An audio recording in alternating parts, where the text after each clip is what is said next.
10:43 de la mañana, arrancamos la nota sin filtro al pie del cañón. Viernes, chicos, qué bien, vamos. Tu cuerpo lo sabe. Lo recontra, lo sufre. Mi cuerpo lo está sufriendo, creo. Sí, porque el día de ayer fueron como 5 días, 6 días en uno. Gran debate político. La noticia, por supuesto, fue que se cayó la sesión para tratar ficha limpia y desde ahí un montón de especulaciones sobre si había un acuerdo del gobierno con el kirchnerismo, porque este proyecto de avanzar impediría la candidatura de Cristina Kirchner para el año que viene. Es un proyecto que no tiene que tener nombre y apellido porque de hecho arrancó hace años y años y años atrás y tiene que ver con reglas a la hora de fijar el filtro para las candidaturas nacionales. Por supuesto, ¿por qué esto tiene nombre y apellido? Porque claramente impactaría en el escenario electoral del año que viene. Vamos a hablar ahora con quien para mí es la figura desde hace varias semanas, no solo por haber impulsado este proyecto que fracasó y que probablemente este año no se apruebe, pero porque además ayer también recibió una comunicación de Javier Milei, del presidente, y le propuso avanzar en un nuevo proyecto. Vamos a ver cómo sigue esta historia. Está en línea justamente la persona de quien hablaba, que es Silvia Lospenato, diputada nacional del PRO. ¿Cómo estás, Silvia? Jessica, vos y el equipo de la Nota Sin Filtro te saludan. ¿Qué tal? Muy buenos días, Jessica.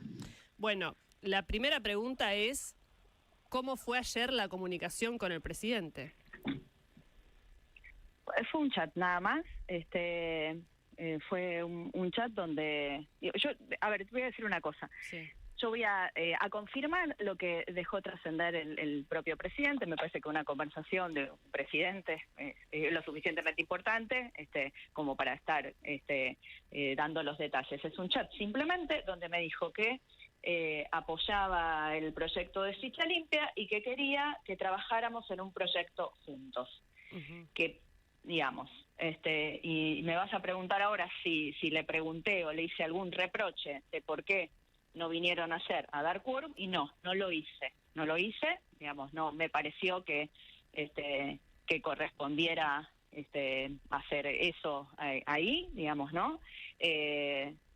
Creo que es una conversación que tengo que tener con los diputados de La Libertad Avanza. ¿El contacto lo hizo el propio presidente? ¿Él fue quien te escribió a vos o vos? Ya es lo único que voy a decir. Voy a confirmar lo que él dijo, ¿no? Voy a confirmar lo que él dijo nada más.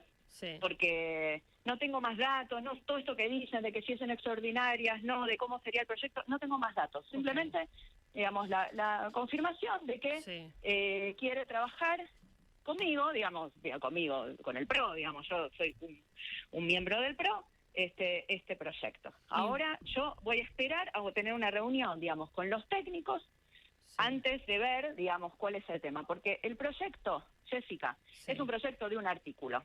Claro. Es un proyecto muy simple. Ya existe. Exacto, es un proyecto de un artículo, es un proyecto muy simple. Si hay alguna duda, digamos, la verdad, hubiera esperado, lo que hubiera deseado es que se planteara antes. Este proyecto lo hicimos con el oficialismo, digamos, lo hicimos en la comisión que preside el oficialismo, es cierto que lo impulsó el PRO, y es un proyecto muy simple, que simplemente dice que las personas que tienen condenas confirmadas por delitos de corrupción no pueden ser candidatos a cargos públicos selectivos. Sí. Si hay algo que ver de eso, quiero entender. Escuché al ministro Francos hace un rato, la verdad no entendí qué es esta cosa de que quede claro que no es proscriptivo de Cristina. Claro que no es proscriptivo de Cristina, no es proscriptivo de nadie, es una ley general, se le aplica a todo el mundo. Estás enojada, y es importante, Silvia. Perdón, soy Cecilia Bufflet. Se te escucha... sos una persona que te acostumbramos a escucharte con muchísima corrección, aunque siempre con mucha vehemencia.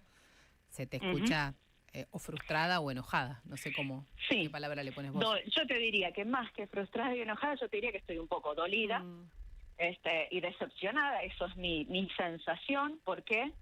Porque vinimos trabajando este proyecto no solamente hace muchos años, sino este año tuvimos 3 reuniones de comisión, tuvimos un despacho el 30 de septiembre y tuvimos 2 sesiones fallidas. Y la verdad que hubiera esperado, ya te digo, hasta casi desde lo humano, digamos, ¿no? Saber antes si había problema con el proyecto. Pero, dicho esto, yo creo que hay que mirar para adelante, si hay una voluntad, como lo había dicho el presidente el 1 de marzo, porque yo quiero que sepan que el presidente lo dijo el 1 de marzo y que nosotros trabajamos muy bien con La Libertad Avanza, digamos, en comisión con este proyecto, ¿no? Sí. Trabajamos muy bien.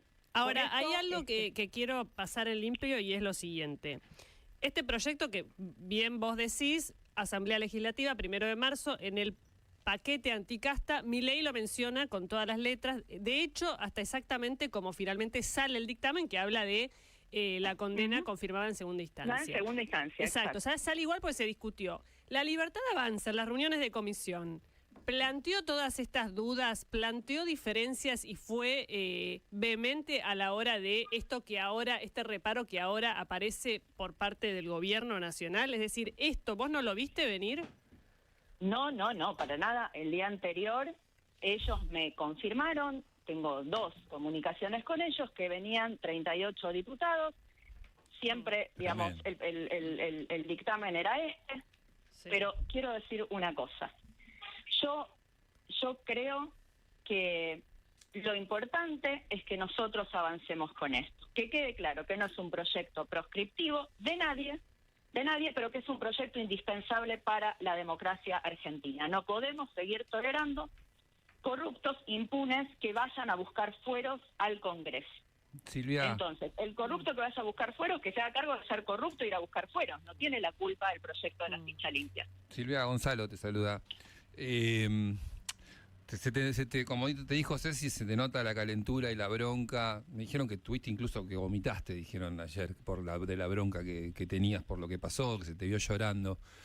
De todos modos, ¿vos le creés al presidente que te diga que va a hacer un laburo? Sí, que va a trabajar en un proyecto cuando lo que dijiste recién es un artículo. ¿No te está mintiendo en la cara el presidente? Y aparte la lectura que todos hacemos es que hay una maniobra electoral y esa lectura que hacemos los periodistas, seguramente vos también la haces y seguramente la hacen dentro de tu bloque, de que hay una maniobra para preservar rivalidades políticas. Te pediría esto, si vos sos capaz de hacer un análisis por debajo de la noticia, porque hay un análisis para hacer. Yo quiero hacerlo, además.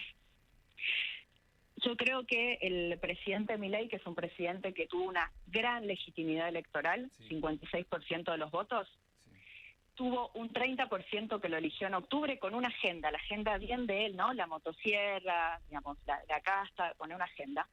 Y los votos nuestros de octubre, los que me pusieron a mí en el Congreso, los votos del PRO, que tenemos una agenda republicana, institucional, y un votante muy antikirchnerista, cansado de la corrupción del kirchnerismo, harto de la corrupción del kirchnerismo, y que en la primera vuelta no lo eligió, pero en la segunda vuelta dijo: voy a votar a un presidente que no sean los kirchneristas, a un gobierno que no sea kirchnerista. Nuestro votante, al que yo represento, no va a tolerar, porque no lo quiere, porque es intrínsecamente a lo que piensa, ningún pacto con el kirchnerismo. Yo creo en la palabra del presidente. Vos me preguntas, ¿vos crees en la palabra del presidente, Silvia? Sí. Yo creo, a riesgo, digamos, de sentirme burlada, con que no me avisaron que no iban a bajar, yo creo en su palabra. Por eso voy a esperar ahora a tener una reunión técnica para tratar de que tengamos un proyecto. Pero la gente está mirando, y esto es muy importante. Muchos presidentes nos sacaron de crisis económicas. Ningún presidente nos pudo sacar a los argentinos de la profunda crisis ética que tiene nuestro país. Y para salir adelante necesitamos una economía que funcione. Y yo en eso he acompañado y voy a seguir acompañando al presidente junto con el PRO, pero queremos que también las instituciones se respeten, porque es la única manera de que estos cambios perduren en el tiempo.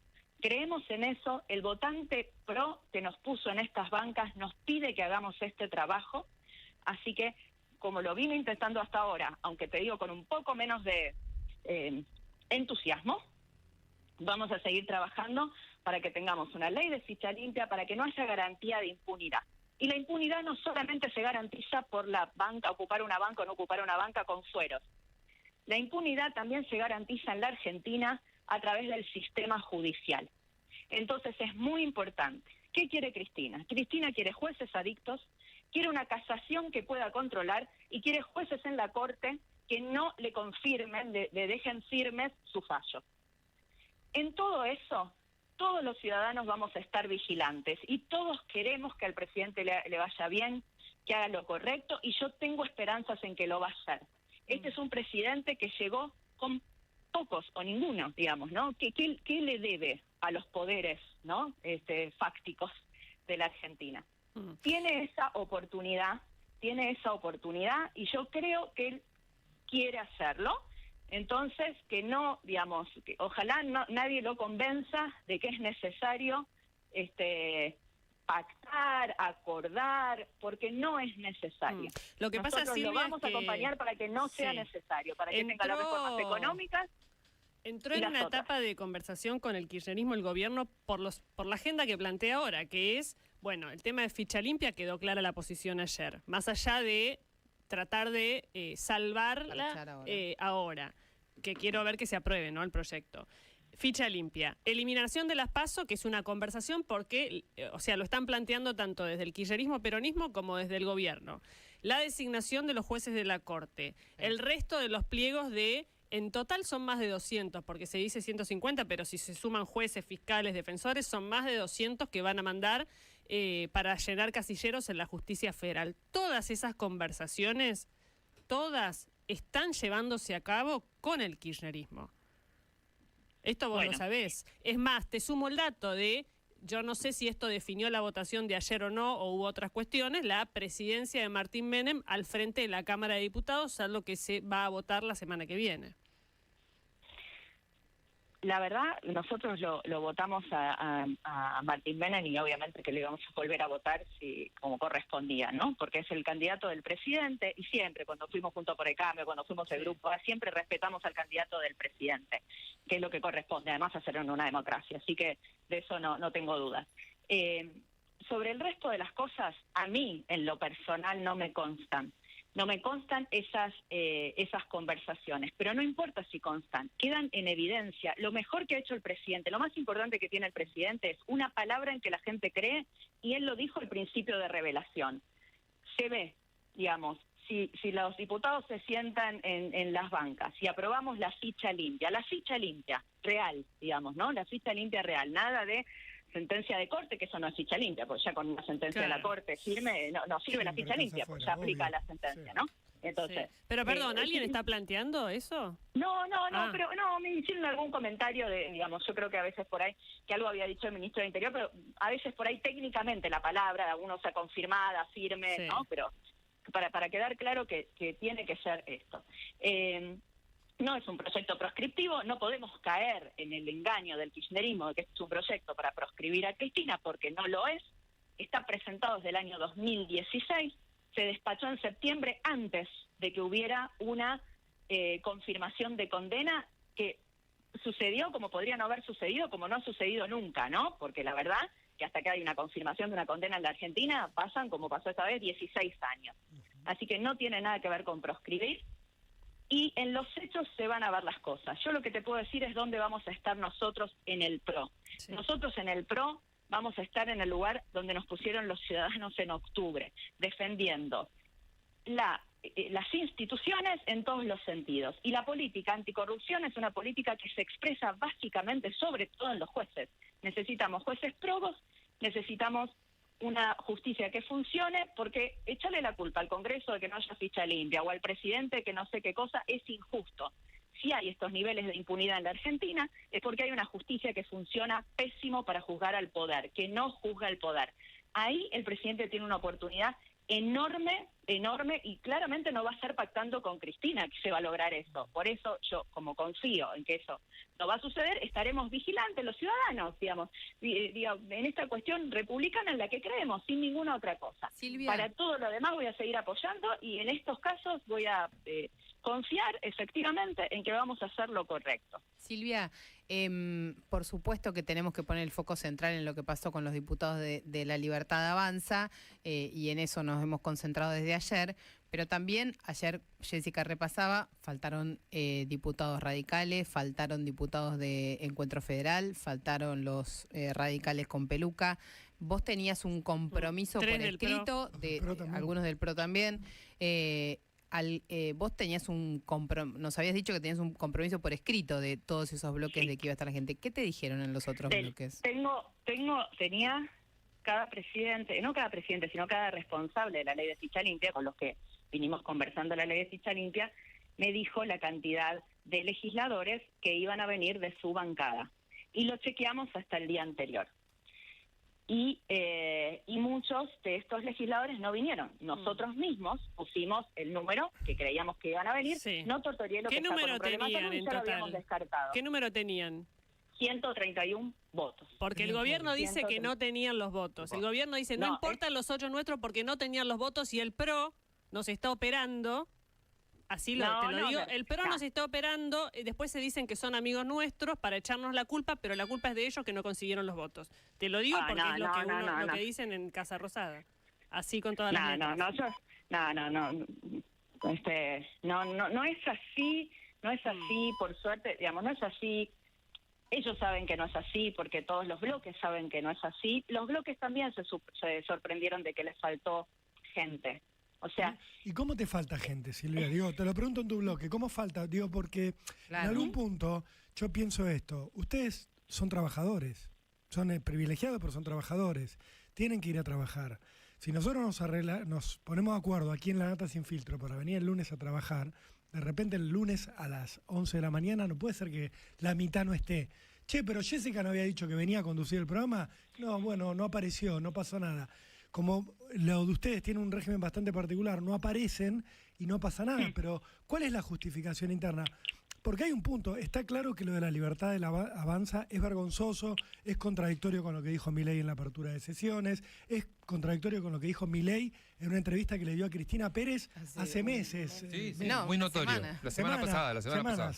Me pasé con el tiempo. Pero digo, él lo dijo. Pero lo de ustedes también es notorio, digo, y lo de radicales también. Es notorio que no voten esto, porque yo coincido con lo que vos decías de los jueces. Los jueces tienen la responsabilidad de combatir la corrupción. En la reunión de bloque estábamos todos y hay 2 diputados que faltaron que tienen que dar cuentas ellos, como cada uno que faltó. No me pidan a mí que yo hable por los demás, porque yo puedo responder por lo que yo Vos sos muy valiente, hago. Silvia, y ponés la cara y sabemos que vos le pusiste el cuerpo a este proyecto, eso está claro, ¿eh?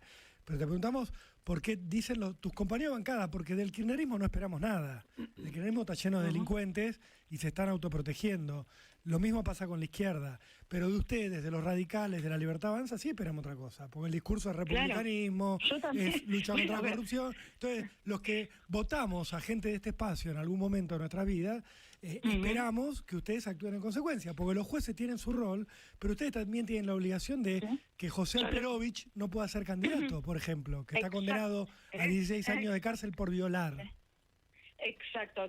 Mira, yo lo que te puedo decir es que tengo exactamente la misma indignación, pero además, a la diferencia, no solamente lo mío es indignarme, sino comprometerme. Y trabajé para esta sesión, hablé con todo el mundo, digamos, lo tengo obviamente documentado, hablé con todo el mundo lo sabe, nadie te va a decir que no lo hice o que, digamos, que fue improvisado porque no fue improvisado. Tal es así que la semana anterior nos faltó un diputado, llegamos a 128, no hay explicación para que una semana más tarde estemos en 116. ¿No? ¿Quién firmó por los...? Sí hay explicación. La explicación es que la voluntad era vaciar esa sesión, que no llegara al 129, sino es la explicación justamente, Silvia, esa.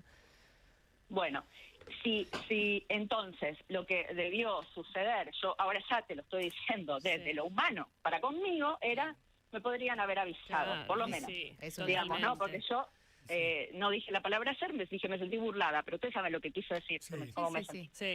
Y ahora, ¿cuál es tu plan ideal?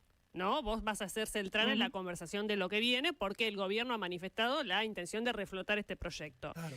Sí, después de haberlo bajado, pero no importa. Tu plan ideal es que esto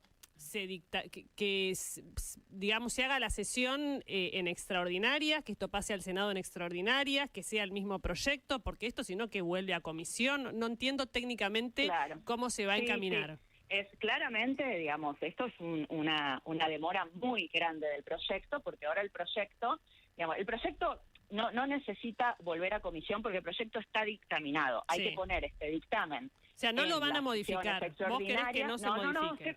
Se puede modificar en recinto. Cuando uno en el recinto, exacto. Antes de llegar al recinto, uno hace la modificación que sea necesaria, pero el proyecto tiene el dictamen no se cayó, el dictamen sigue vigente, y si ahora entendemos cuál es el cambio, digamos, este temor a que pueda ser mal utilizado en las justicias provinciales o todo esto, bueno, perfecto, veamos cuál es, cómo se expresa eso en la ley. Miremos para adelante, saquémoslo rápido de diputados, que vaya rápido al Senado y que haya mucha voluntad de que esto se apruebe, porque eso es, los hechos siempre hablan mucho más que las palabras.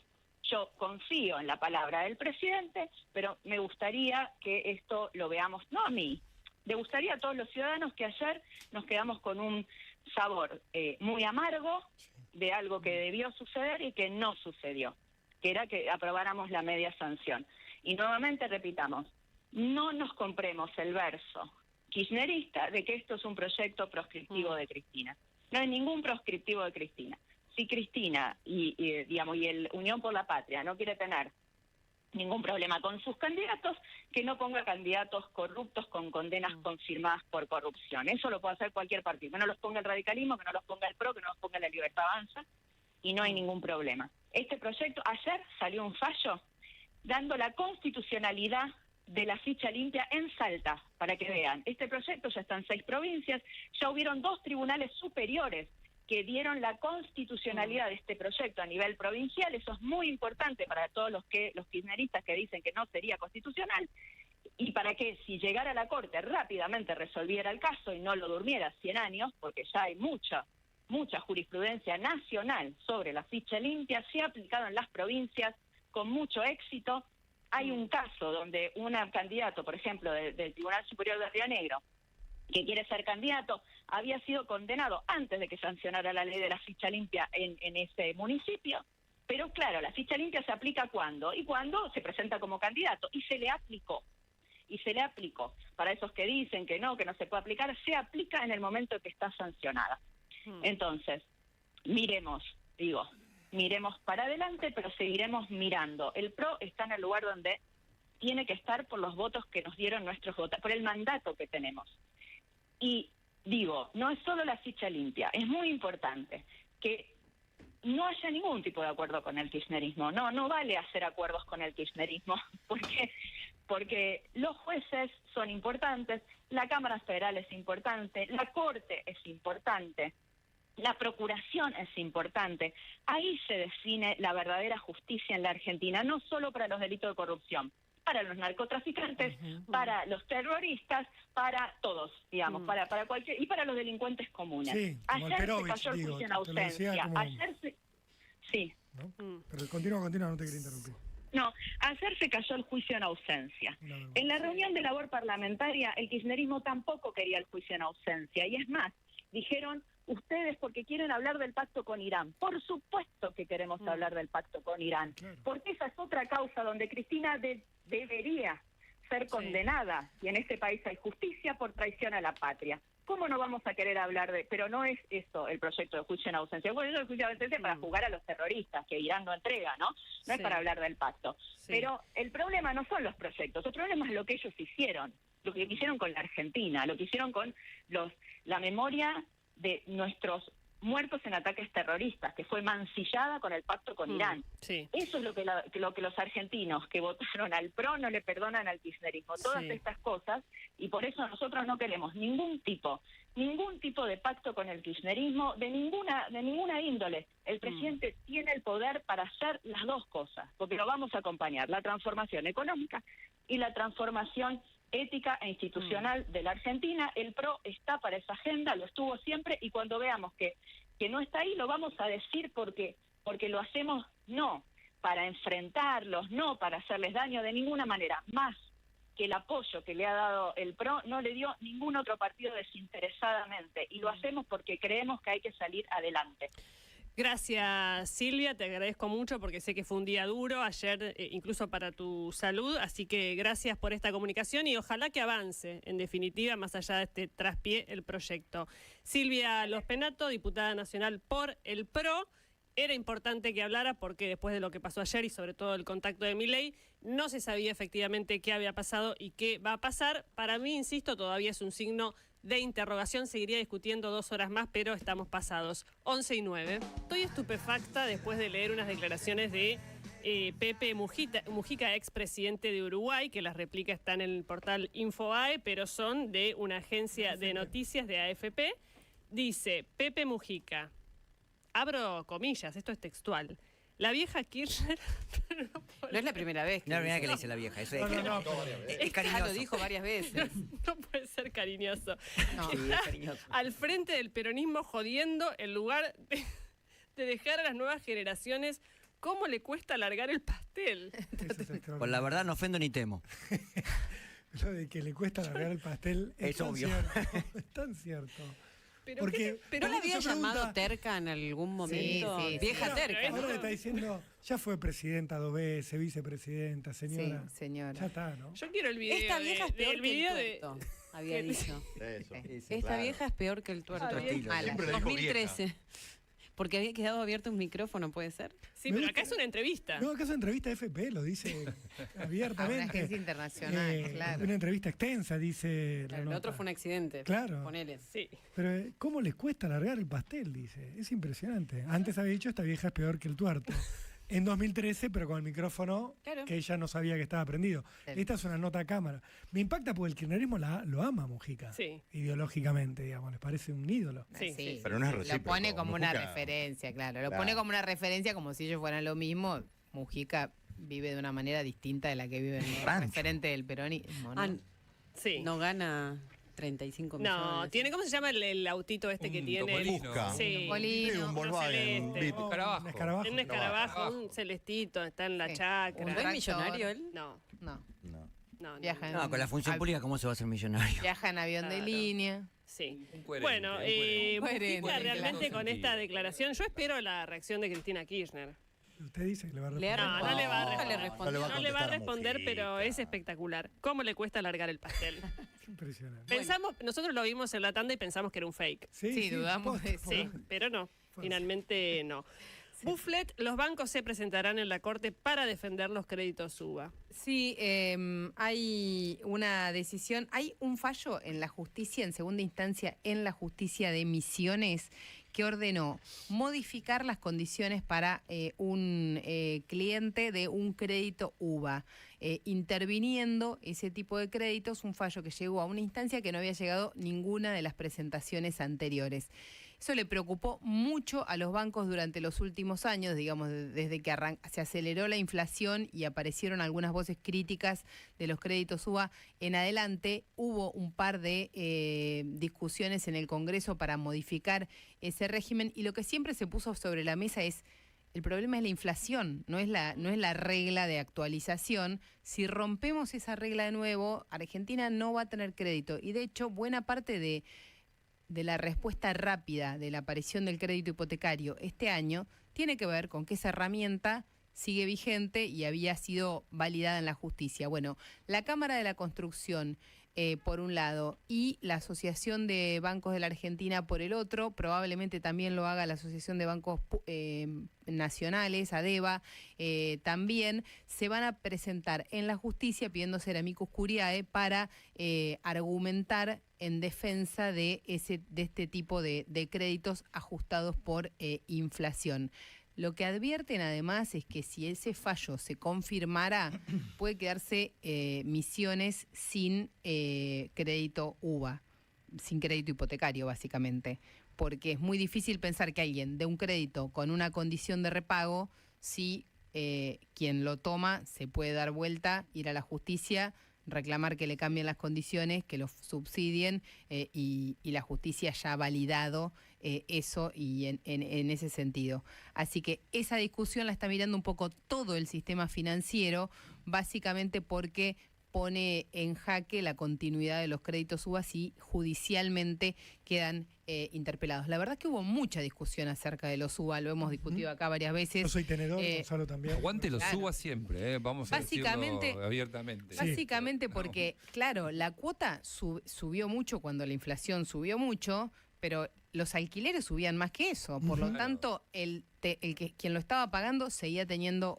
un beneficio, por un lado, y por el otro, la mora de esos créditos es la más baja histórica de los créditos que hay en el sistema financiero. Entonces, por más que ha habido algunas asociaciones y algunas movidas mediáticas a la que se subieron algunos legisladores en contra de esa herramienta, la verdad es que lo que se muestra en la práctica es que el 50% de los tenedores de crédito UBA lo canceló. O sea, tenía la plata o consiguió a alguien que se la preste o era poco. Dólar. Claro. Exactamente. O agarró algún momento de descalce entre la inflación y el salto del dólar y fue y canceló su crédito. Y la otra mitad tiene la mora más baja del sistema. O sea, no ha habido otro momento de crédito hipotecario con mora más baja que la que tienen hoy los UBA, así que en eso está el cuestionamiento. Una bien de bolsillo, ya que nos quedan 3 minutitos. Desde hoy se paga con tarjeta, desde el 2 de diciembre se paga con tarjeta sin SUBE, sin ninguna cosa, el transporte. Excelente. ¿Crédito o débito? A partir del 2 de diciembre, con tu tarjeta de crédito o de débito de cualquiera de las dos marcas comerciales más grandes, Visa o Mastercard, pero también con Google Pay, si tenés tus tarjetas en el celular cargadas así, sin tener SUBE, sin tener ningún sistema distinto, apoyás en el molinete. Claro, apoyás en el molinete y se te descuenta como pasa en San Pablo, como pasa en Nueva York, Londres, como pasa en Perú, como pasa en Chile, y dejamos de tener que estar precargando la tarjeta y demás. Yo que estaba tratando de conseguir vos que hace 2 años que estás tratando de es genial por donde lo mires. Primero se acaba el curro de la SUBE, o sea, de los que manejan el sistema SUBE, que tienen un montón de guita retenida ahí. Nuestra, y quién sabe uno qué hace. ¿Colectivos también?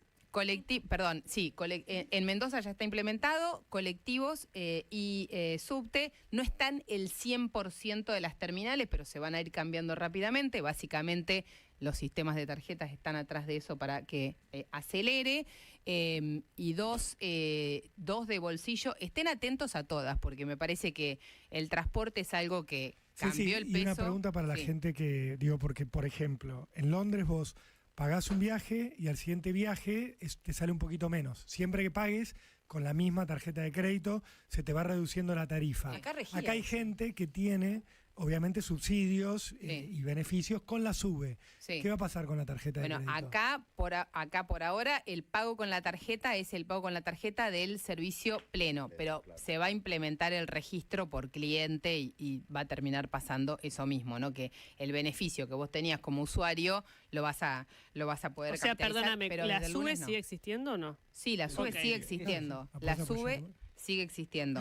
Ahora, van a salir todos los bancos a tratar de capturar clientes a través de eso. Ya hoy anunció el Ciudad que te devuelve el 100% del boleto de subte si vos pagás en la Ciudad de Buenos Aires con la tarjeta contactless, con la Visa de Banco Ciudad. Y Visa como marca anunció que por 3 meses devuelve hasta 8.000 pesos por semana de los viajes en subte cuando pagás con ese modo de pago. Digamos, ahora van a empezar a competir. Promos, claro. Que vayas a la aplicación, que vayas a la billetera, que uses esta tarjeta, que uses este banco y demás. Y esa promoción que tenías en otro lado la vas a tener en el transporte también. Está buenísimo. Sí, está bueno. 11:30. Hay que mirar lo que está pasando en Brasil. El real se devalúa y ayer tocó un máximo de 6 por dólar. Los mercados respondieron negativamente a un proyecto de ajuste que presentó Lula. Ahí la discusión presentó efectivamente medidas de ajuste, pero en paralelo un beneficio fiscal específicamente en ganancias. Es como que tocó para la derecha y para la izquierda a la vez, y esto fue lo que generó ruido. alerta para el turismo y la industria en Argentina, donde se aprecia el peso. Marcelo Elizondo, especialista en negocios internacionales y presidente del Comité Argentino en la International Chamber of Commerce. ¡Wow! Está en línea. ¿Qué tal, Marcelo? Acá Jessica Bossi, del equipo de La Nota Sin Filtro. ¿Cómo estás? Buen día, Jessica, equipo. ¿Cómo les va? Buen día. Bien. ¿Cómo hay que leer lo que está pasando en Brasil?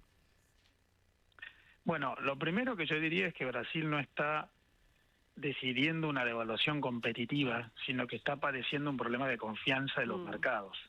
No es lo mismo una devaluación deliberadamente generada por el gobierno para mejorar su capacidad que un problema de mercados reaccionando por muchas dudas sobre la política fiscal, que es lo que está pasando en este momento. Brasil tiene un déficit de presupuesto muy elevado, que sumando el primario y el financiero llega a alrededor del 10% del PBI.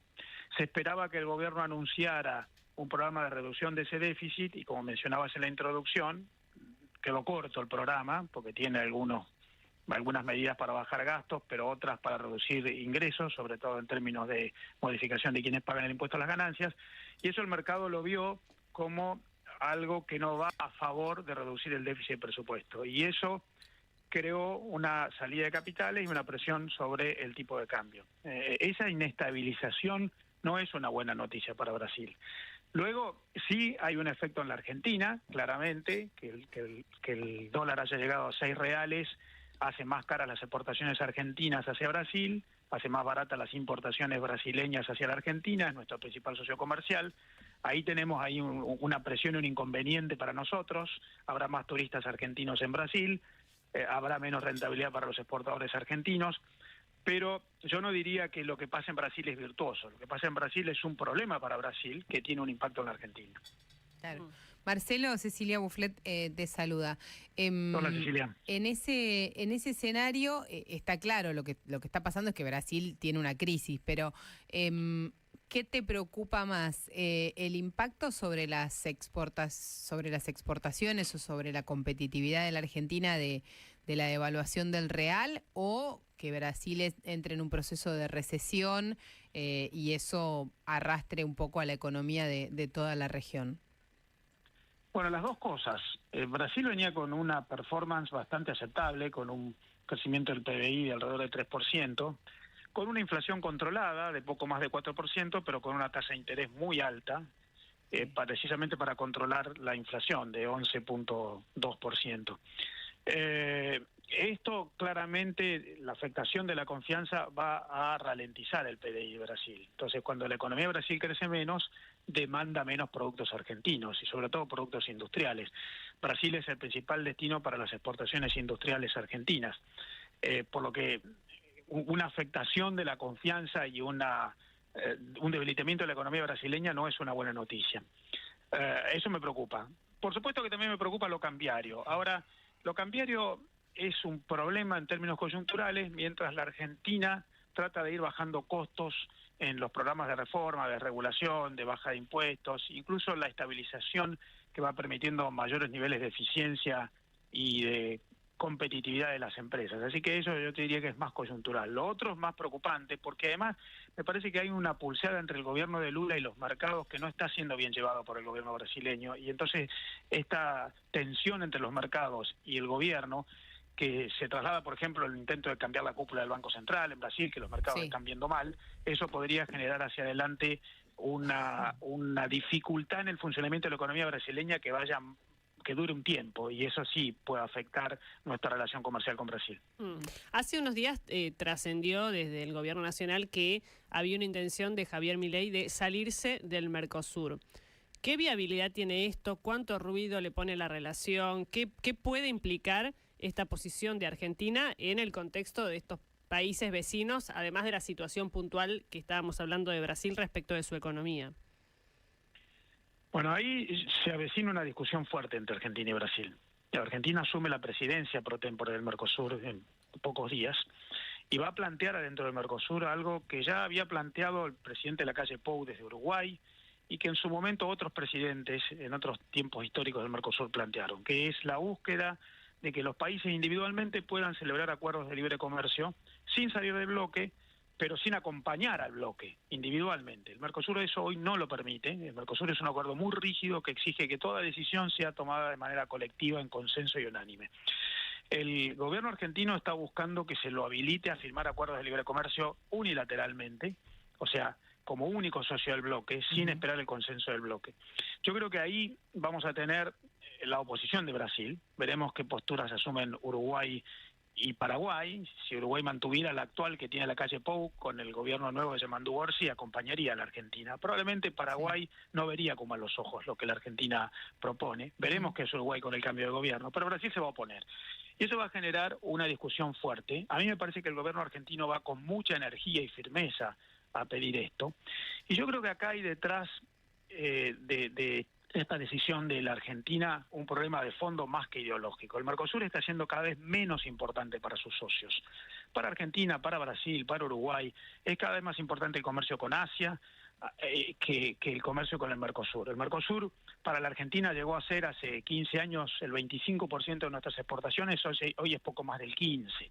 Los negocios están desarrollándose afuera y si no se celebran acuerdos de libre comercio con mercados alejados, lejanos, que el Mercosur per se pudo haber conseguido para el bloque pero nunca buscó, entonces ahora los países piden individualmente según el momento. En su momento le interesaba a Bolsonaro en Brasil, después la calle en Argentina, ahora Milei. Si los países no celebran acuerdos individuales, tiene muchos problemas de competitividad de acceso a mercados externos. El Mercosur es un acuerdo que quedó muy rígido, muy cerrado, con muy poca internacionalidad, y entonces la Argentina yo creo que va a plantear con mucha fuerza esa búsqueda de autorización individual. Veremos hasta dónde llega. Se avecina tiempo de discusión dura. Marcelo, ahora, ¿cuán realista es esa agenda de acuerdos comerciales más allá de Asia, con Estados Unidos o con Europa? ¿Cuán realista es esa agenda de la que hace bandera a veces el gobierno? Porque un poco lo que vemos es que el multilateralismo está un poco roto, Europa se opone a un acuerdo con el Mercosur, entonces y con Argentina en particular. ¿Cuán realista es eso o cuánto es una bandera más de campaña o discursiva del gobierno de Milei?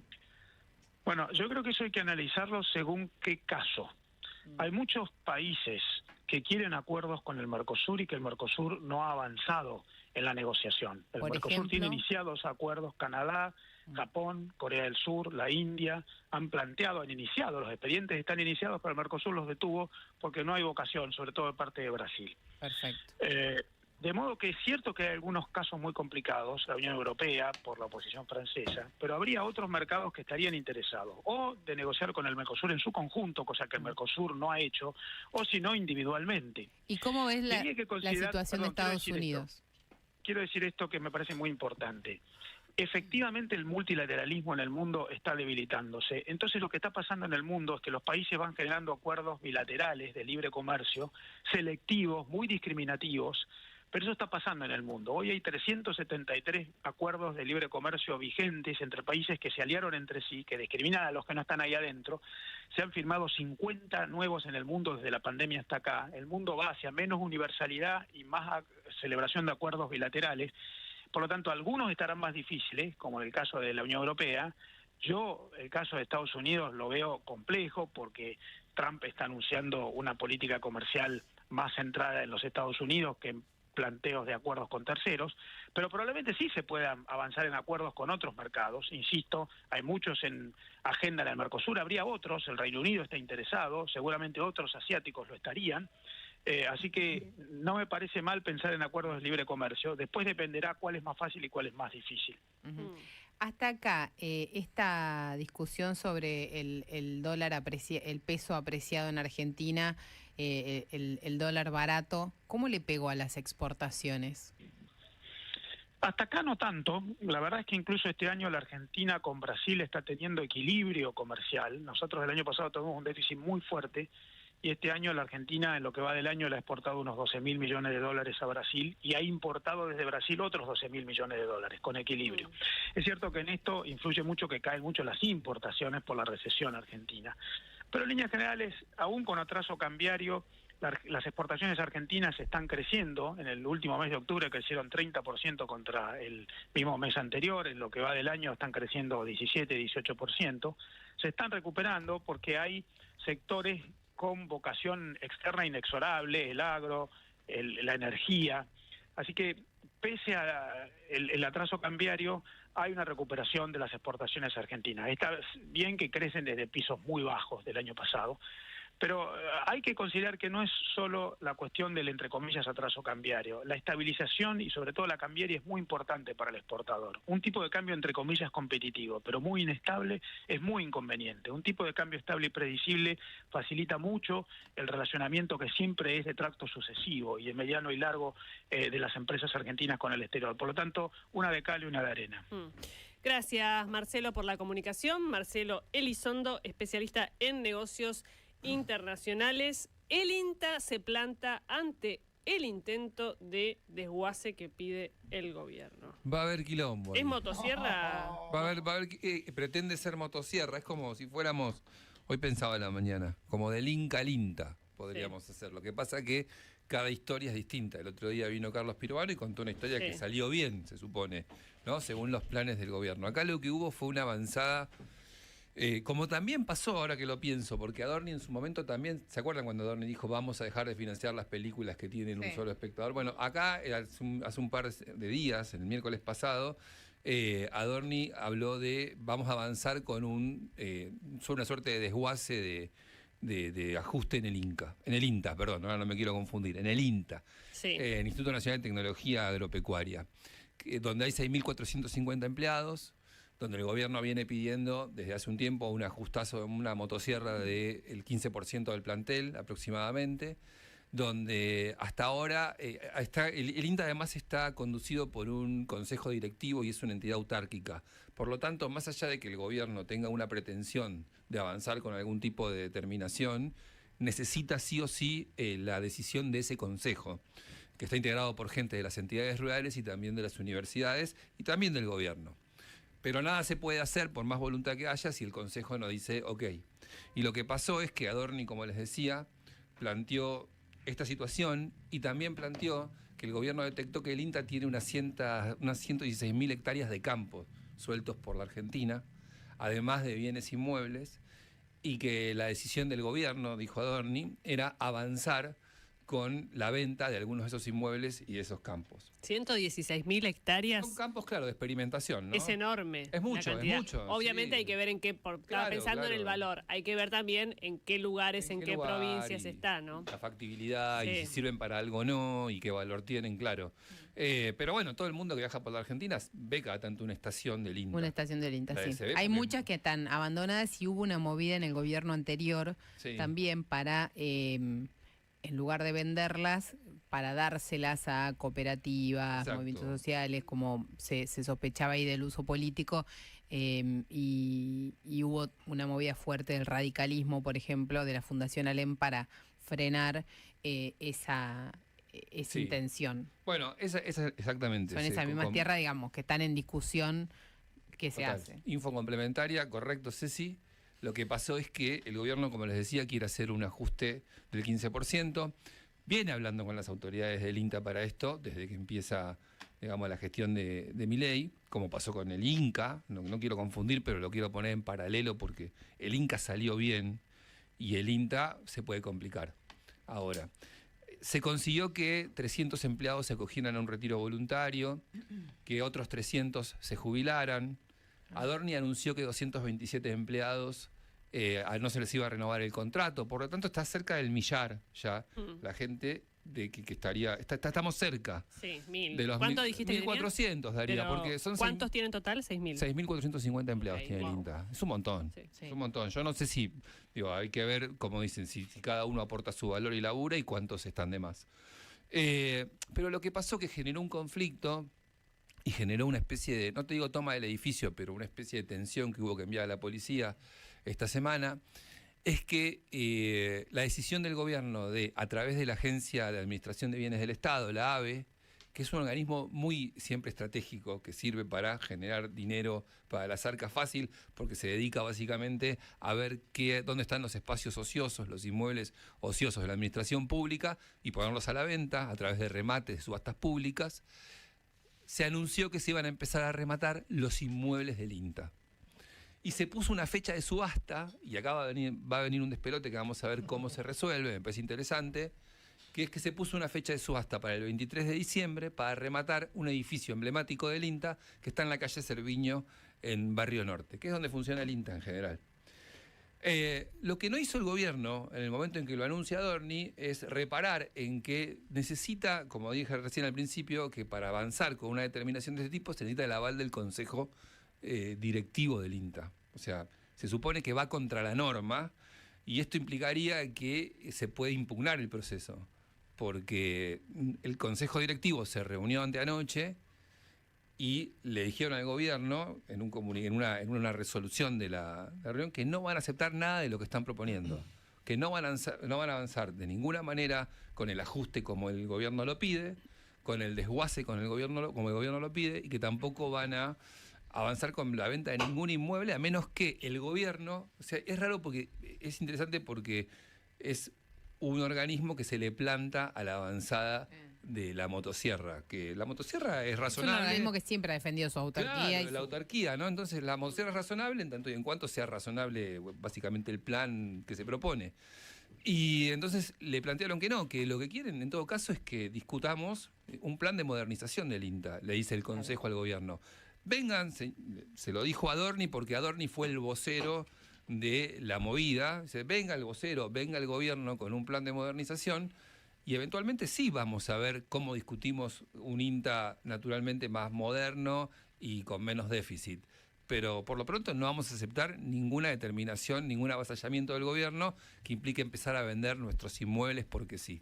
El gobierno, la fecha de la subasta de ese edificio es el 23 de diciembre, es una subasta pública y el gobierno cree que de esa guita, de esa venta pueden sacar 6,3 millones de dólares aproximadamente. Por lo tanto, vamos a ver qué pasa. Es como un conflicto que comienza y que puede crecer o no. Lo que remarcan, acá voy a citar a un periodista que lo conocemos todos y que trabaja muy bien estos temas, que es Matías Longoni, que es el que más sabe y que viene siguiendo el tema al pie de la letra y que conoce lo que pasa ahí adentro. Dice, nada puede suceder sin el aval del Consejo Directivo del INTA. Entonces no sabemos a dónde esto va a llegar. Y el INTA reconoce, hizo esfuerzos de ajuste con 300 empleados en retiro voluntario, pero avasallamiento no. Se le plantaron, bueno, veremos qué pasa. Y el color va a ser azul. Pablo Bererciatúa es ministro de Infraestructura de la ciudad de Buenos Aires y está en línea. ¿Qué tal, ministro? Jessica Bossi, el equipo de La Nota Sin Filtro, lo saluda.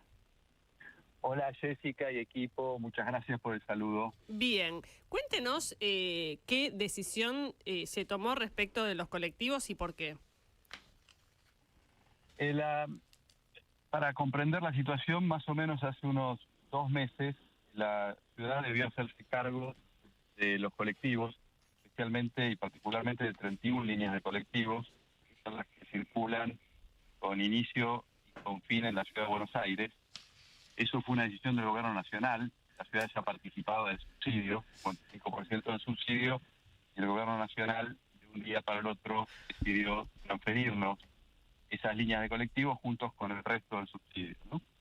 Y bueno, en ese contexto, es un contexto difícil, también en este contexto de la Argentina y de la economía, la decisión que se tomó y que le dio Jorge Macri fue no solo aceptar estos colectivos, sino empezar a trabajar en tomarlos como una oportunidad, como una opción, de la misma manera que sucedió con la policía, o sucedió con el subte, de involucrar la capacidad tanto del sector privado como del público y ver cómo se puede mejorar el transporte automotor de pasajeros en la ciudad de Buenos Aires con impacto en la área metropolitana.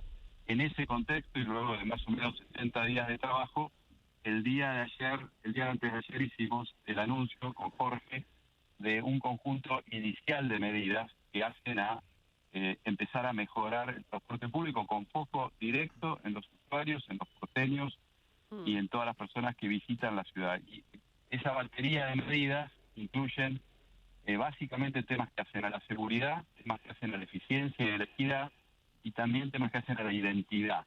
Sí. Las medidas, si querés, Jessica, muy por arriba y muy rápido para darles detalles si quieren, son del lado de la seguridad, la ciudad, los colectivos que circulan en la ciudad, les voy a dar una idea, son más o menos más de 1 millón de viajes, más de 1 millón de viajes de pasajeros por día, es el 43% de la movilidad en transporte público, de lo que estamos hablando, y 1.800 colectivos. Bueno, todos esos colectivos van a pasar a tener cámara interna y externa, y los datos de las cámaras por primera vez van a ser habilitados para el centro de monitoreo de la ciudad. Es decir, que eso suma seguridad porque sabés que estás viajando en un colectivo, tanto los pasajeros como el chofer, que está siendo monitoreado y cuyos datos están en tiempo real en nuestro centro de monitoreo. ¿Quién pone Además, la plata para las cámaras? Todo el dinero va a surgir de la inversión del sector privado. Y puedo ahora, si quieres, comentarte un poco en base a qué, y eso es en base a la eficiencia y a transformar el subsidio que hoy es a la oferta, a la cantidad de kilómetros que recorren los colectivos. Muchas veces, y a todos nos ha pasado, vemos pasar colectivos de la misma línea, sobre todo fuera de hora pico, casi sin pasajeros. Bueno, eso lo hacen las empresas para sobrevivir, y así se les viene pagando el subsidio, de la cantidad de kilómetros, pero eso es costo, combustible y es costo. Bueno, la ciudad va hacia el modelo de garantizar el servicio con calidad, pero no hacerlo en base a kilómetros de recorrido que son costos, sino hacerlo en base al uso, en base a los pasajeros que lo usan. Aumentar la frecuencia de hora pico y no exigir la misma frecuencia fuera de hora pico. Esa fuente de recursos es la que se va a reasignar en este conjunto de medidas que implican también poner sensores en un sistema que se llama ADAS, que hace que el colectivo reciba una luz y una sirena y se aproxima un peatón o otro auto, ¿no? Los colectivos como los autos tienen puntos ciegos, que no se ven ni siquiera los espejos, y la estadística muestra que es allí donde son las colisiones y muchas veces los accidentes o los incidentes con fatalidades. Perdón, Cecilia Bufflet lo saluda. Para tener en claro la situación, ¿cuánto aumentan las frecuencias en la hora pico y cuánto van a disminuir en la hora no pico? Bueno, eso es algo que se depende mucho de los recorridos. Va a estar primero, como debe ser, creo yo, en base al sector privado. El sector público lo va a regular en base a medir la calidad del servicio. O sea que no cambia eso de manera inmediata, va a tener un plazo. No cambia de manera inmediata, pero todo este plan son 6 meses.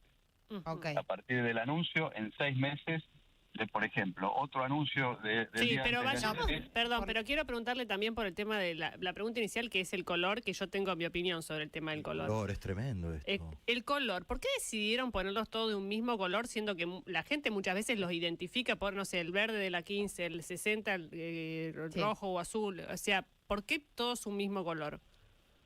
No, eso fue mal comunicado. No son, básicamente los colores de los colectivos se mantienen en el frente y en la cola del colectivo. Lo que cambia es el color lateral. Y la idea de eso es que se crea la categoría de colectivos de la ciudad, que son 2.800 colectivos y 31 líneas, porque son las que empiezan a tener estas mejoras, recién les conté algunas, son mejoras específicas. Es para que se valore y se entienda que ese conjunto de colectivos tienen las cámaras, tienen los sensores, tienen control de alcoholemia y de drogas en las terminales para los choferes, tienen además multipago, como estamos poniendo en marcha ya en forma piloto y desde la semana que viene en forma masiva en todas las estaciones del subte multipago. Vas a poder pagar con crédito, con débito, con el teléfono, con la SUBE. Lo mismo vamos a tener en los colectivos de la ciudad. Los colectivos de la ciudad del primero de diciembre. Los colectivos de la ciudad entonces no son los que van al AMBA, digamos, son exclusivos de la ciudad en su recorrido. Esos son los que van a tener azul parte del colectivo. Los costados. Claro, van a tener azul y son colectivos que circulan dentro de la ciudad, pero los toma mucha gente. El 12, por ejemplo. ¿Perdón? El 12, por ejemplo. ¿Cuáles son las líneas? Claro, las líneas 61, 62, la 39. 39. Bueno, son un conjunto, son 31 líneas. Más allá de que además también anunciamos antes de ayer que estamos creando una nueva línea que es 100% eléctrica, que va a recorrer el casco urbano y va inicialmente a unir San Martín con Parque Sama. Esto hace la eficiencia, el cambio de energía, están haciendo todas las ciudades grandes del mundo. Eso también fue anunciado antes de ayer. También entre los anuncios, desde el 1 de enero no van a poder circular más colectivos que tengan más de 10 años de antigüedad. Ahí, de los 1.800 colectivos hay 241 que no cumplen con eso. Eso hace también a la seguridad y a la eficiencia. Por eso digo, la identidad es una parte, no quiero dejar de comentarlo, es como recién te decía, la idea es que los colectivos de la ciudad tienen este conjunto de políticas diferenciales y sociales. Estamos trabajando en varias más, que no puedo contar, pero aún no han sido anunciadas. Pero básicamente es mejorar la movilidad y integrarla, que es la oportunidad que esto nos ha dado también con los otros modos. Integrarla con el subte, que ya lo administramos, y parte de eso también tiene que ver con que, estos estándares son estándares que básicamente hacen a la equidad, hacen a que estemos más seguros, más eficientes y también progresivamente con menor costo se empiecen a cumplir, ¿no? Se empiecen a cumplir y forman parte de un nuevo estándar. Le hago un par de preguntas más sobre el tema servicio. ¿Esas condiciones van a permitir que la ciudad tenga una tarifa diferencial? ¿Puede haber algún cambio en la estrategia de tarifas de los boletos de colectivo en la ciudad de Buenos Aires? Bueno, con eso tenemos que ser muy cuidadosos porque tenemos que pensar no solo en los porteños, sino, como dije antes, en los 3.6 millones de usuarios colectivos diarios, y ahí tenemos que lograr la coordinación con Nación, en principio, pero el foco, la definición de la política es: la ciudad va a disminuir costos, va a disminuir subsidios, pero hay que buscar también la equidad. Hoy tenemos mucha gente que podría pagar el boleto lleno y no lo está pagando, y eso es un subsidio cruzado de todos los demás porteños con sus recursos, incluso si no usan los colectivos, no ponen para esto. No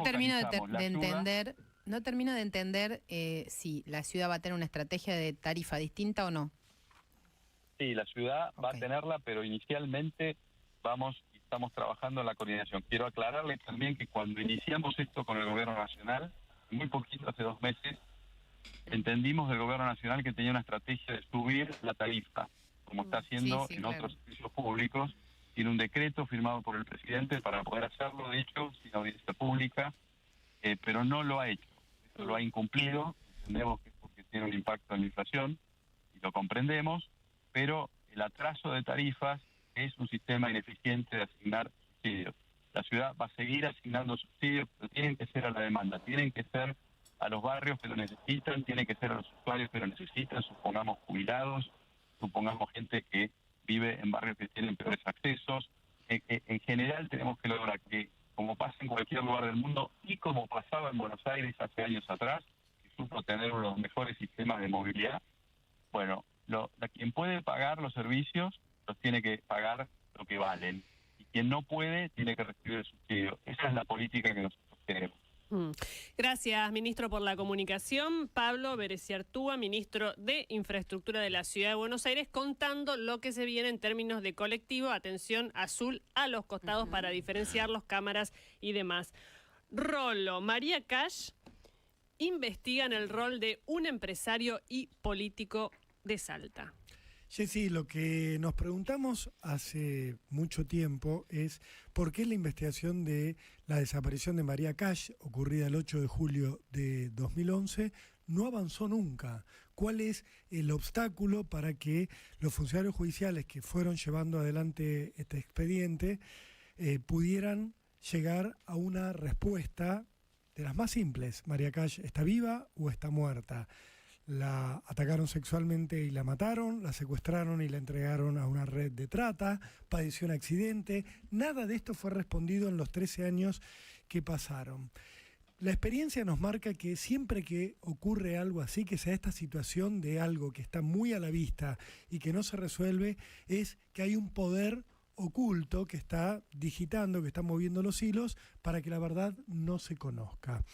Esta sensación pareció diluirse en las últimas semanas cuando los nuevos investigadores del caso avanzaron hacia la detención de un sospechoso, Héctor Romero, un camionero de 71 años, que hoy está preso acusado del homicidio agravado de María Cash. Es el último hombre que la vio con vida. Los testigos de una estación de servicio YPF ubicada junto a la rotonda de General Güemes en Salta, dijeron: aquel 8 de julio, María Cash, de 29 años, hizo dedo acá en la estación de servicio, en la zona de la rotonda, paró un camión y la levantó. Los testigos pudieron identificar a ese vehículo, dieron todas las señales, lo conocían muy bien. ¿Por qué? Porque era un camión que pasaba habitualmente por allí, dado que su trabajo era llevar mercadería para un supermercado desde la sede que ese emprendimiento comercial tiene en General Güemes hacia la de Joaquín Ben González, y de vez en cuando también transportar mercadería de alguna de estas dos localidades hacia Salta Capital o desde Salta Capital, donde también el supermercado tiene una sucursal. Así que lo conocían, pudieron dar los datos del camión. El camionero fue interrogado 5 veces en estos 13 años que transcurrieron desde 2011. Jessy, insólitamente la justicia nunca avanzó contra él. El camionero dio versiones distintas, ya las repasamos acá. La levanté en este lugar, la dejé allá. Luego dijo, no, la dejé un poco más allá. Luego dijo, la dejé un poco más acá. Fue cambiando el lugar donde terminó el viaje que supuestamente María Cash hizo junto a él en distintas oportunidades. Jessy, vos imaginate que cuando a vos te interrogan, vos podés decir, bueno, yo la levanté a esta chica, la dejé en la gruta de la difunta Correa, como dijo en algún momento, pero te vuelve a interrogar a los 10 días y no podés decir, no, la dejé en realidad en una gomería que está 1 kilómetro antes. No podés decir luego, no, en realidad la dejé en una ruta lateral que es diagonal a la ruta 934, que es donde yo la había levantado a María Cash. El punto es uno solo, podés pifiarle por unos metros. Sí, o podés olvidarte, pero no dar con precisión todas las veces lugares distintos. No podés ir cambiando de versión. A pesar de esto, que ya lo ponía en el lugar de sospechoso, sumado al hecho clave de, fuiste el último que la vio con vida, la chica desapareció y no hay indicios de que se haya bajado con vida de tu camión, uno infiere, lo tendrían que haber detenido, lo tendrían que haber imputado. No lo hicieron hasta ahora. Cuando el fiscal Eduardo Villalba retoma esta causa, fiscal federal, toma el expediente, noviembre del año pasado, empieza a avanzar y se encuentra con una serie de inconsistencias, estas que les estoy mencionando, y otras más. Interviene teléfonos, no solo de Romero, sino también de allegados a este hombre, a este transportista, y se encuentra con que en las conversaciones ya se hablaba de cuestiones sospechosas en los últimos meses.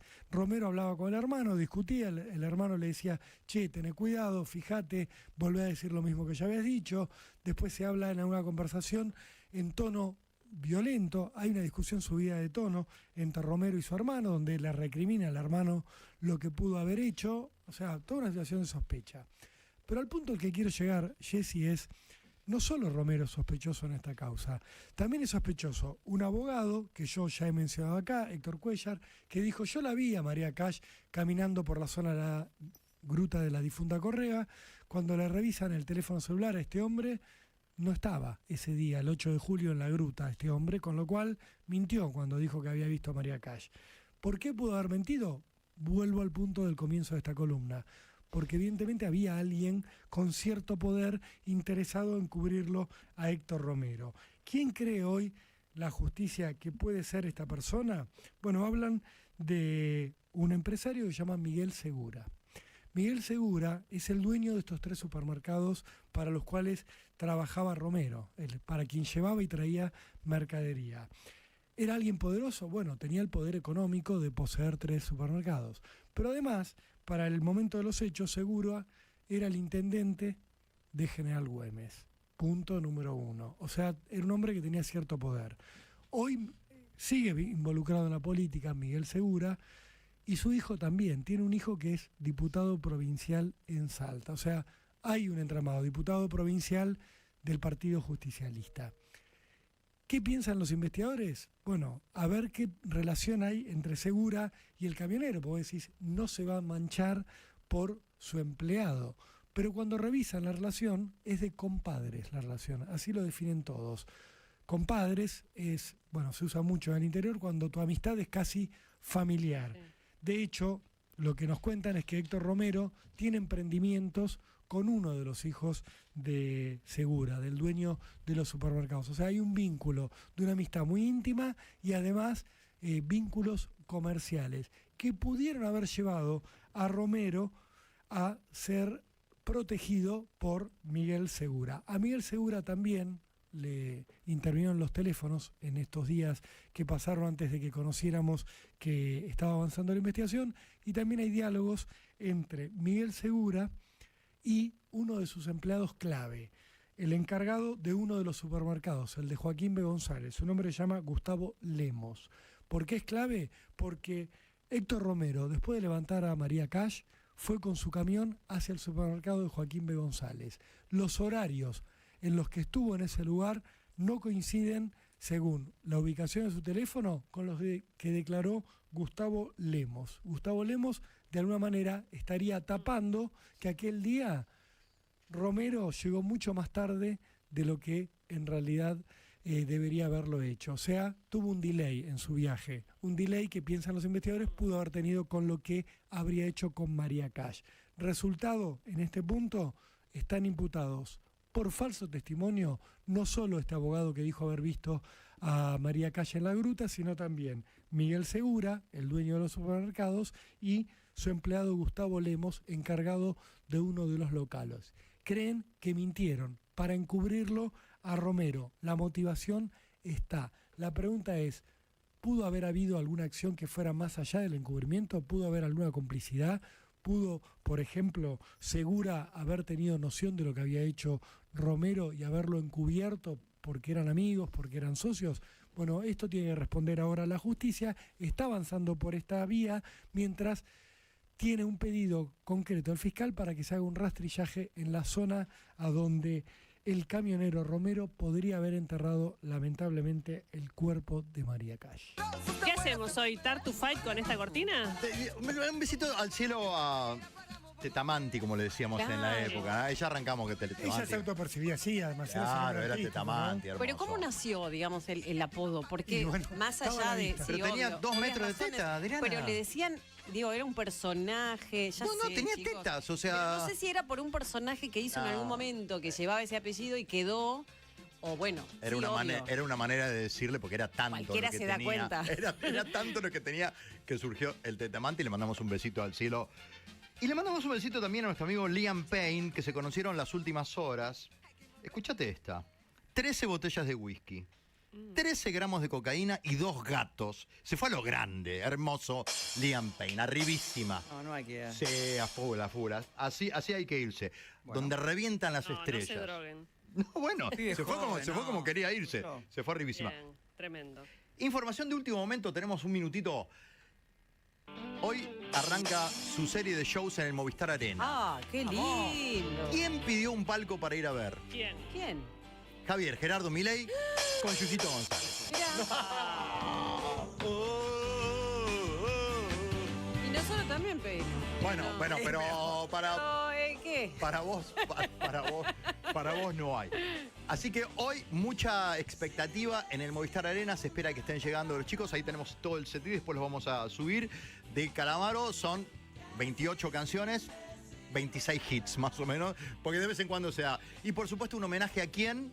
A Willy Quiroga de Box Day también. Qué lindo que va a estar. Sí, va a estar. ¿Tartu va? Sí, Tartu va, por supuesto. ¿Podemos ir con Tartu? Sí, podés venir. Siempre. Nos colgamos de Tartu. Siempre podés venir.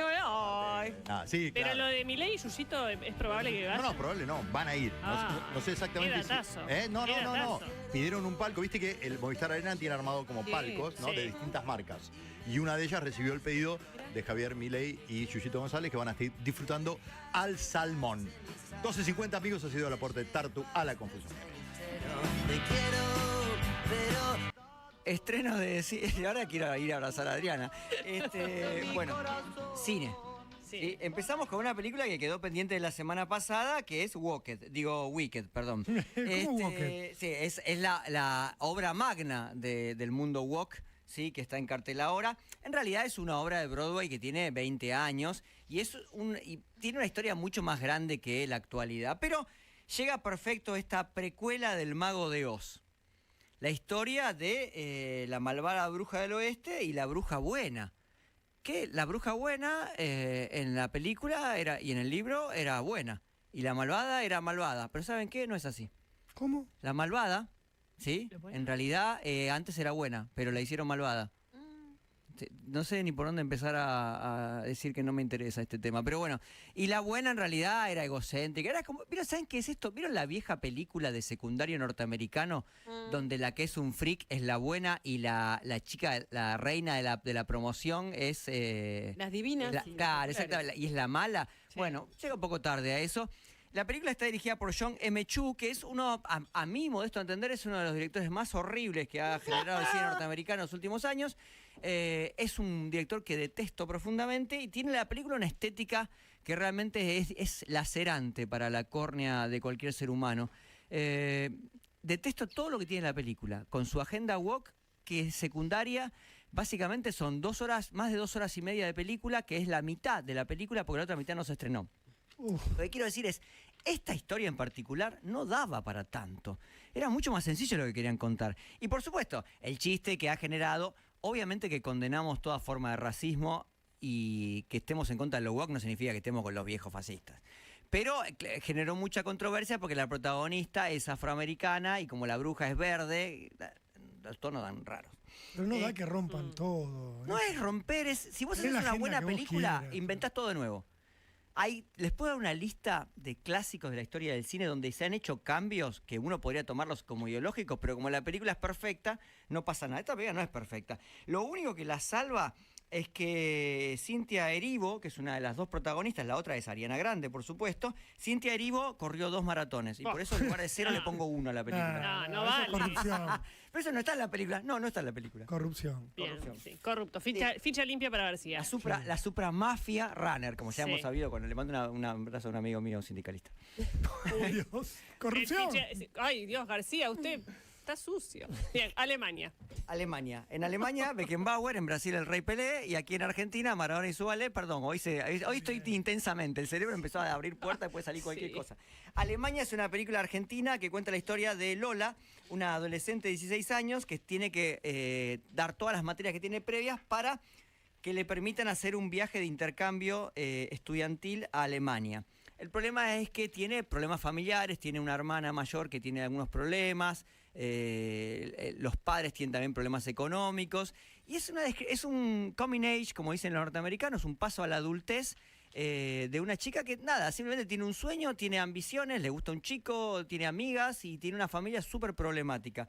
Ahí donde muchos aprovechan para hacer películas de realismo aburrido, la directora María Zanetti logra una película que respira autenticidad por todos lados y con eso hace la diferencia. Alemania está en Max y la recomendamos. Le dije que iba a haber mucho cine argentino en streaming. Apareció. Sorpresa, ¿eh? Volvió el cine argentino después de varios... Ustedes no se dieron cuenta, pero durante varios meses yo no comentaba películas argentinas. Ahora apareció en el streaming.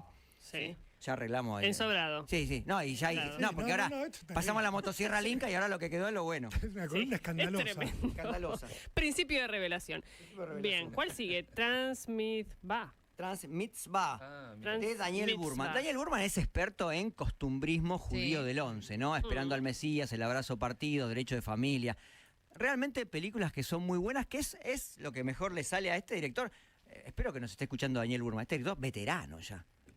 Tiene 2 años menos que yo, creo, pero la vamos a decir veterano. Hace mucho que filma y tiene una gran carrera. Estuvo haciendo cosas en streaming y ahora vuelve al cine. Cuenta la historia de, el nombre un poco lo indica, ¿sí? Una célebre cantante irish que triunfa en España, que en realidad nosotros conocemos su pasado. Era un chico que cuando tuvo que hacer su ceremonia, ¿sí? Para el trans mitzvah es porque se hizo trans, exactamente, no quiso hacerlo, se peleó con el padre, se fue a España, se convirtió en una cantante famosa y luego vuelve para completar esa ceremonia que nunca pudo hacer. La película cuenta la historia de ella y de su hermano. Esa parte, la que no tiene nada que ver con lo ideológico, sino que es netamente humana, ¿no? Porque dices, que sí, que no, que lo... Seres humanos, con sueños, con ambiciones, con carrera, con hermanos, con padres, cualquiera de nosotros. Eso funciona muy bien. ¿Dónde falla la película? Falla terriblemente en las ideas de Burman de ponerle un poco de como... tiene obviamente números musicales, pero como poner un entorno musical a toda la película para generar una especie de fantasía no realista.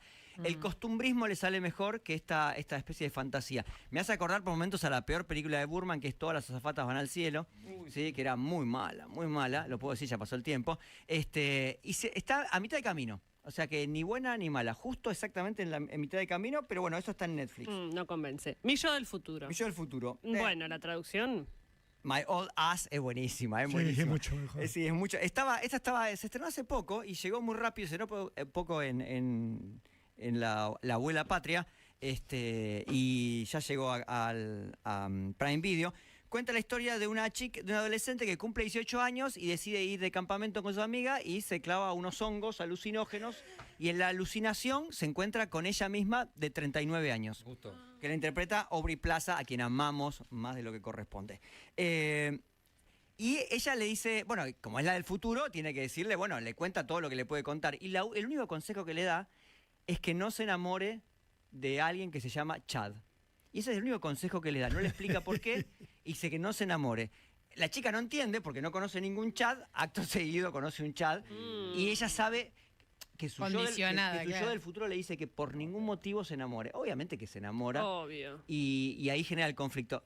Se vende desde el título como una comedia disparatada, graciosa, pero...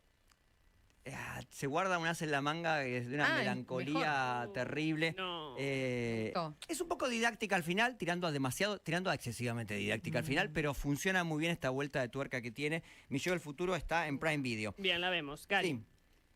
Gary, es la vida de Gary Coleman, el protagonista de Blanco y Negro.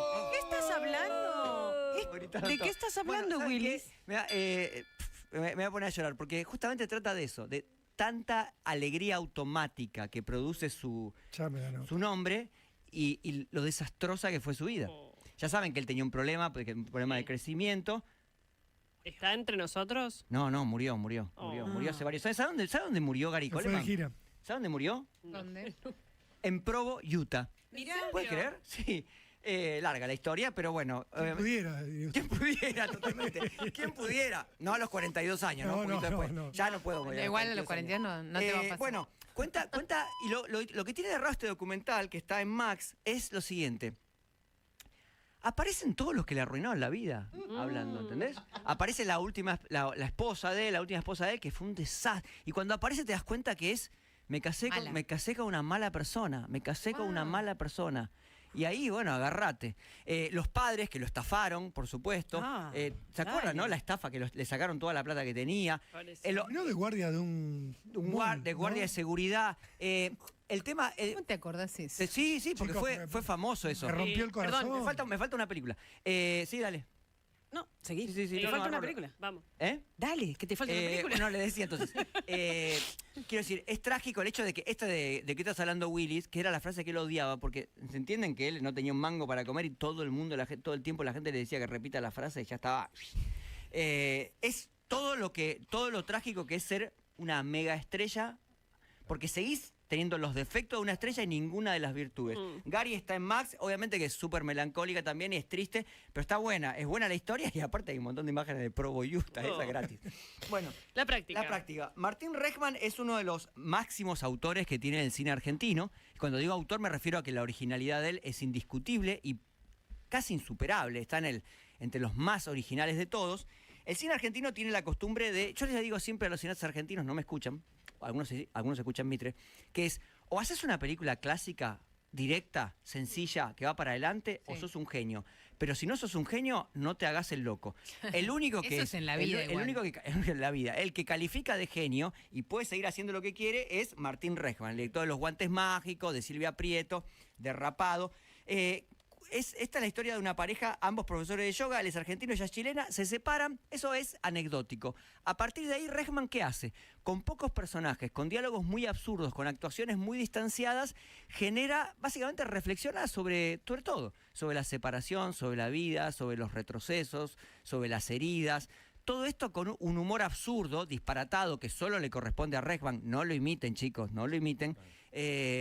Pero muchos lo comparan con Jim Jarmusch, es una comparación razonable, aunque Jim Jarmusch cambió mucho, mientras que Rechman se mantiene siempre en el mismo estilo. La práctica y las mejores películas de Reckman están en este momento en Movie. Papá. Así que hay que verlas. Ay. Traje un montón. Ay, Ay, Movie, Novel Bag. Ay, Si no tengo polera con negra no polera. lo puedo ver. Y Pipa nos vamos a anteojitos. comprar. Quiero agradecerles a No todos. me puedo porque inscribir. Quería agradecerles a todos porque cuando yo armo la columna, yo siempre está la nata Tenés conmigo. esa voz que te habla. Diciéndome, Oh. ¿qué? ¿De dibujito? Terror no, me da miedo. Siempre. Todos vemos movie y lo escuchamos a Jorge. Ay, diciéndote, movie. Movie. Bueno, ahí Si no te gusta movie, vení y decímelo en la cara. Ahí está. Bueno, cuidado. sí, ahora en la puerta. Bien. El domingo nos vemos en los Martín Fierro. ¿Quién va de acá? Vamos. ¿Llaman más Martín Fierro, Sí. Sí, yo voy, confirmo que voy. Y Eladio Becchi, que es la persona Sí, realmente después de importante. que se haya arrastrado para conseguir una No se entrada arrastró. y usted haya intervenido en esa estrategia de conseguir una entrada Yo le quiero decir algo. descaradamente Yo sé al que estamos aire. pasados, Sí. pero Eladio Becchi, cuando escuchó que yo pedía públicamente una entrada para los Martín Fierro, Sí. para él, por su programa de televisión tan exitoso, entrada. me Sí, escribió no. y me dijo, los invito un asado todo pago por mí. Y le dije, Eladio, listo, lanzá tu candidatura a intendente de Robert. Ya entendiste todo, Eladio, ya entendiste ¿Puedo todo. creer esta conversación espuria que mantienen No, a mis pero- espaldas? Para ganar el Martín Totalmente a Fierro, lo mis mínimo que tiene que hacer es. Es eso.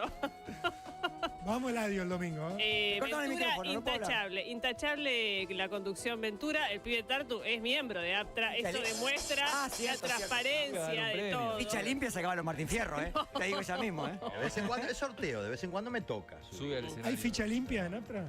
Para los... La ficha limpia, estamos en contra de ficha limpia, maestro. O sea, Bueno, ese es un creo. delirio republicano Bueno, de chicos, ustedes, chicos. O sea, chicos. la política se hace con corrupción. No más preguntas, Bueno. señor juez. Bien, estamos repasados. El domingo nos vemos entonces. Vamos solo una vuelta más. Por eso Oso, hoy van a ganar. merece, Van a ganar, merece van a el ganar. premio. Después, ¿dónde Bueno, van a ya nos festejar? vamos. Nos están echando. 4 minutos pasan de la 1 de la tarde y ¿saben qué? Chao.